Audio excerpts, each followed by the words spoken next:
Ziguinchor, c'est que ñun ñëpp qu'on ait le sens du sacrifice. Réew sacrifice moo koy defar sacrifice boobu nag il faut mu am génération yu ko accepter supporter plus que d'autres générations.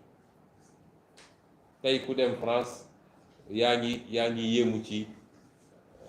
métro bi fi muy jaar sous la terre et cetera mais est-ce que nit ñi xam nañ ni ñi liggéey métro bi 90% d'entre eux mosuñoo yëg ci métro ñoo ne woon ci suuf di gas ñoo def liggéey bi yëpp mais bi métro bi di nekk en service fekk nañu dee mais tey c'est leur fils et leur petit-fils qui bénéficient de ces avantages-là. réew soo ko bëggee defar il faut nga fàtte sa bopp il faut nga ñeme sacrifice mais su dee ku ñu fal rek li muy njëkk a xool mooy naka laay def man ba feesal sama gémmiñ naka laay def ba jël ay milliards naka laay def ba dagg suuf si jaay naka laay def ba am ñoo kooku mënul defar réew et c'est ça le problème de nos États c'est ça le problème de nos communes mooy nit ñi dañ ko jàpp comme des sinécures des avantages à se partager et non pas comme un sacerdoce boo xam ne jaamu yàlla la nit bu xamoon lu nekk ci falu ñépp daje ne la yow la ñu jox parce que yaa ñu laaj su xamoon responsabilité bi ne ci loolu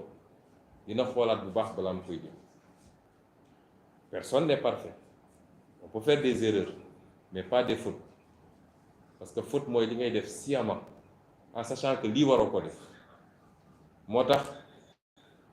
ñun dafa am lu ñu bëgg ci Ziguinchor bëgg ko ci Sénégal mooy ñu bàyyi égoïsme bi ak individualisme bi nga xam ne moom la ñu gis ci ñuy jiite. soo demee assemblée nationale en tout cas man bu ma fay nekk comme ñoom dañoo amoon majorité écrasante da ngay gis ku taxaw ne waaw noonu la xaw ma lan ku aaye wal sa ku moome ay ku aaye wal sa moome mais lan nga fi aaye li nga war a aaye mooy liggéey mooy yem fi nga waree alalu mbooloo mi nga bàyyi ko mbooloo mi jubal soo jàkkaarloog waa bitim réew nga am fulla bu doy ba défendre sa intérêt réew loolu mooy wal sa moome loolu mooy ay mais ñoom suñ ko wax c'est dans le sens de partager l'argent du public partager les biens publics dagg fu ne séddoo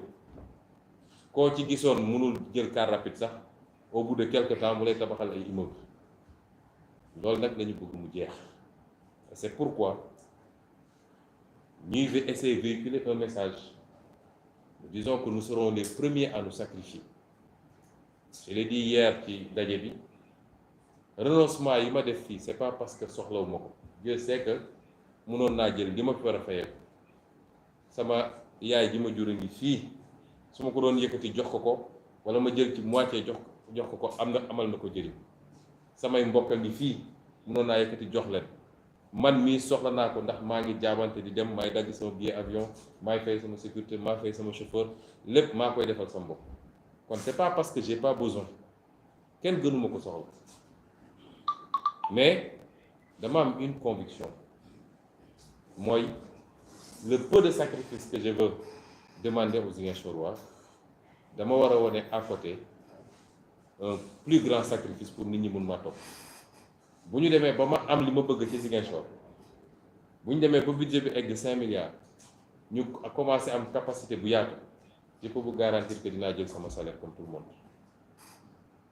te ñi may liggéeyal ci biir mairie bi dinaa xool nu ñu leen di defaraatale seen salaire ba ñu fayeeku lu gën a baax pour gën a am motivation pour liggéey mais en attendant man ce que j'attends de chacun et de chacune des Ziguinchorois c'est sacrifice looloo tax ñu renoncer à ces avantages mais looloo tax ñu dem fu ñu mënoon a fëgg ñu fëgg fa pour dajale lu ñu mun a andi ci dëkk bi parce que dañu ñëw fekk fi budget bu faible 2 milliards de budget ne peut pas faire Ziguinchor ñu fekk fi budget bu faible fekk fi ay passif yoo xam ne tey dañ koy fay fekk fi yeneen problème ak yeneen problème je ne suis pas là pour faire le procès de l'équipe qui est sortante